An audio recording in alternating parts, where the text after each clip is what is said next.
Ramogi tok lipot motenore kod Albert Ojwang wadonje weche mag bajet odiochieng' kawuono ne osom bajet ma piny owacho geno tayo godo hik omenda mar 2025 2026 ma kwano omenda duto ma piny owacho nitiere godo kod geno ni kopoge kidienje mopogore opogore kosepuodhi to biro konyogi tayo chenro magi e yo makare.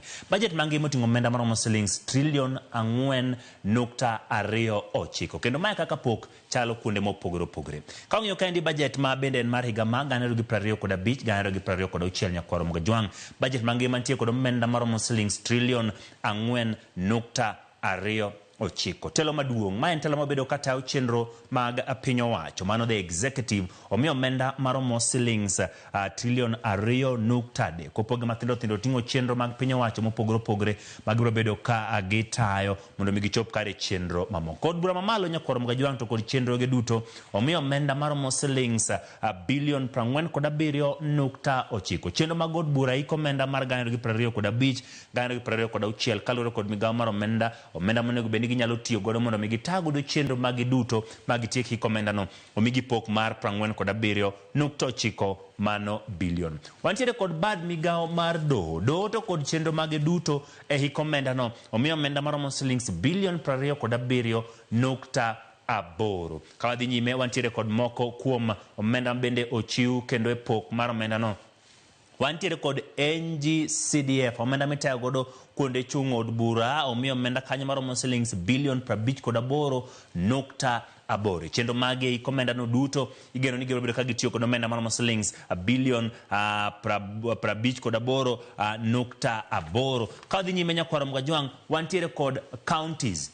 Counties ka makwano omenda mibiro bed ka ipogo counties e hik omenda mar 2025 2026. Counties 47 duto ikutebo shine biro bed kipogogi oting'o omenda maromo shillings bilion 405.1. Useng'eyo ka weche motenore kod omenda ma counties obedo ka nitiere kod ywaruok ewi kwan omenda monego bed ni medo pok monego bed ni keto ne counties. Nitiere omenda kanyo maromo shillings ka ong'i kanyo to en bilion 405.1 en kwan omenda momedore po bed ka imiyo kanyo counties. Kodhi e migao mar somo en moyudo omenda mathoth e pok mar omenda higa ni nyakwaro Ojwang kendo bedo ka donjo mondo mi pok no kaka en makoriwe duto to nyalo biro chopo kwan omenda maromo shillings bilion 702.7. Nyakwaro magano ni mondo ang'i mana kopok no kaka okete kanyo. Wantiere kod kidienje mopogore opogore e migao mar somo sector mar somo. En emomiyo omenda mathoth e hik omenda kata mande hik omenda mar 2025 2026. Ka wang'iyo e somo kanyo e bilion mineno kanyo 702.7. Wantiere kod omenda maromo shillings bilion 387.2. Ochiwne duol mochune ndiko jopuonje tich e pacho kaendi mano TAC. E bilion 702.7 TAC yudo kwan omenda maromo shillings bilion 387.2. Wantiere kod weche motenore kod siro somo e kuonde tiegruok mamalo mong'ere gi dongere kaka Higher Education Loans Board mabende bedo kichero godo weche mag somo e mbalariany kaachiel kod siro somo gi dongere kaka scholarships mopogore opogore e omenda maromo shillings bilion 702.7 omiye pok kanyo maromo shillings bilion 58.5. Kawadhi nyime wantiere kod chenro mag somo manono e skunde mag primary kod secondary mong'ere gi dongere kaka free primary and day secondary education omi kwan omenda kanyo maromo shillings bilion 58.9. Bilion 58.9 no nitiere e kind bilion 702.7 mochiwne sekta mar somo. Kawadhi nyime wantiere kod kidieny manyien mano kel kod somo mar CBE masani en competency based education en mano bende omiyo omenda maromo shillings bilion 28.9.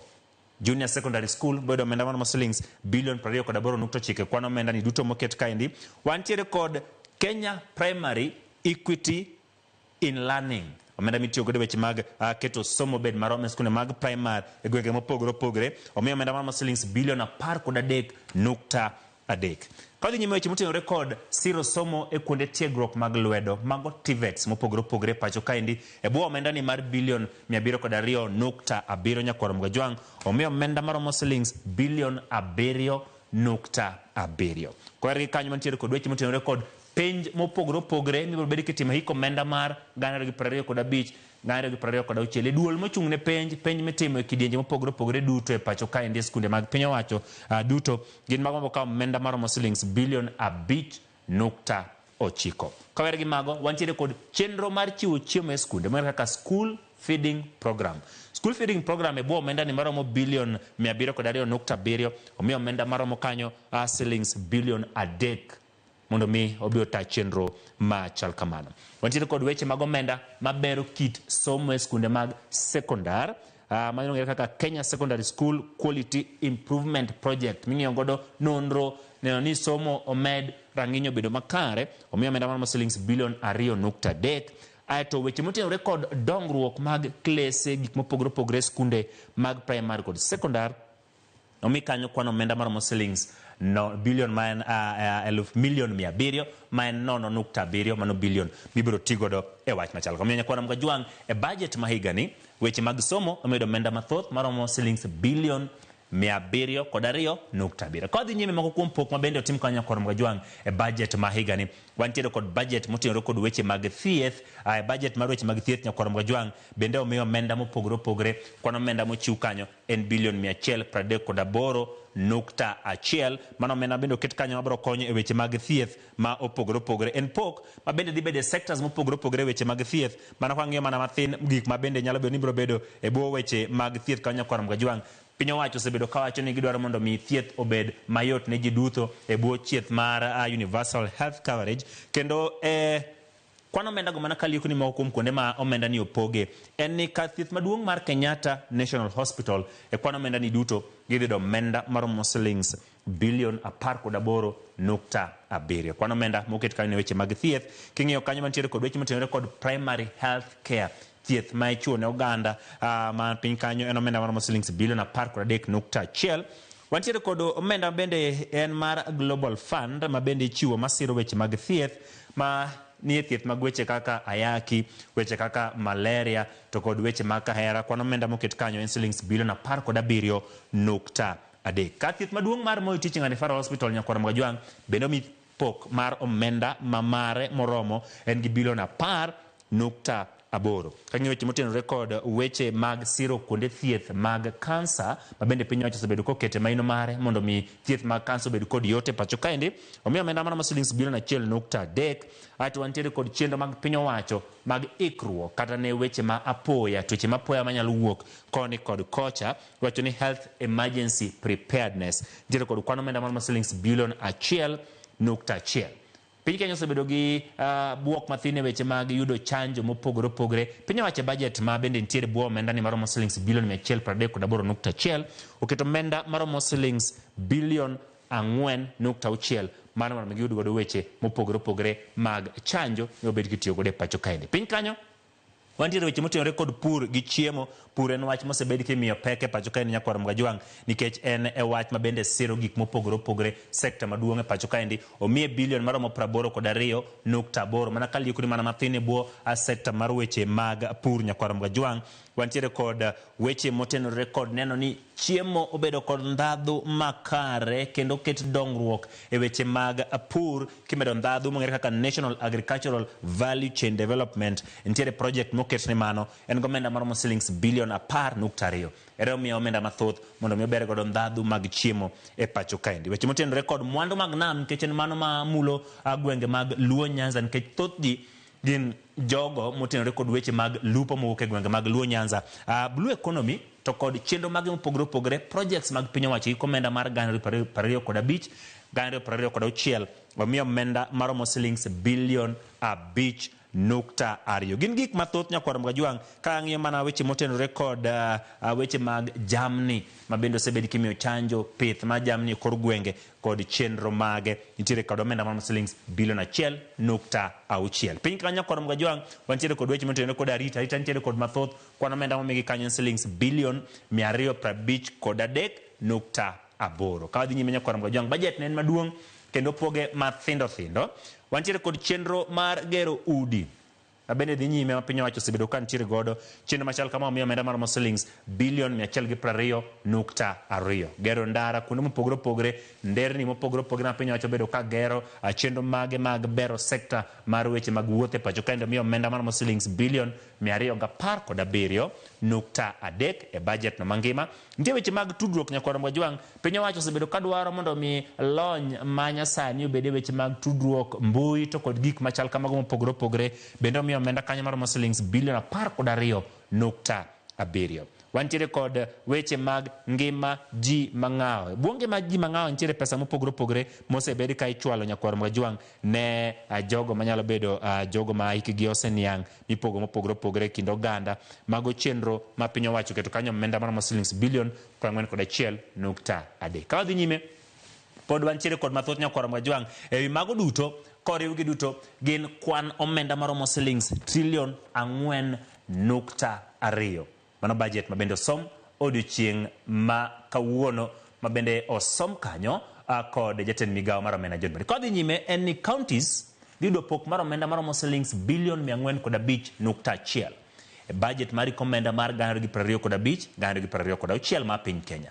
Karabe ni counties ne dhiro piny owacho mondo omenda mar pok ne counties mongere kaka equitable share bedi bilion 450 e bajet mar omenda ni counties oketnegi omenda mar shillings bilion 405.1 e budget mane osom kod jatend migao mar omenda John Badi. Counties ma Kaluo, county ma Migori kod Kisumu ema dhido pok maduong' mar omenda mar shillings bilion 8.8 kuom moro ka moro, ka iluwo kod county ma Bay ma dhido omenda mar bilion 8.5.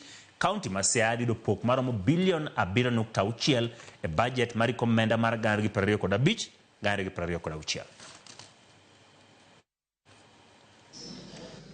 Mr. Speaker, the government remains committed to resolving the long-standing issues of pending bills dating back to 2005 as part of broader efforts to strengthen public financial management and restore confidence in government processes. In this respect, the Pending Bills Verification Committee that was appointed in September 2023 is currently finalizing its report for submission by end of this month. Since its inauguration, the committee received a total of 65,625 pending bills claims valued at over 571.6 billion. The committee has analyzed 57% of the bills received valued at 522 billion. The 57% is in terms of numbers. Out of this, a total of 229 billion has been recommended for settlement. Once the committee submits its report, we shall submit the recommendations to Cabinet for approval to settle the pending bills.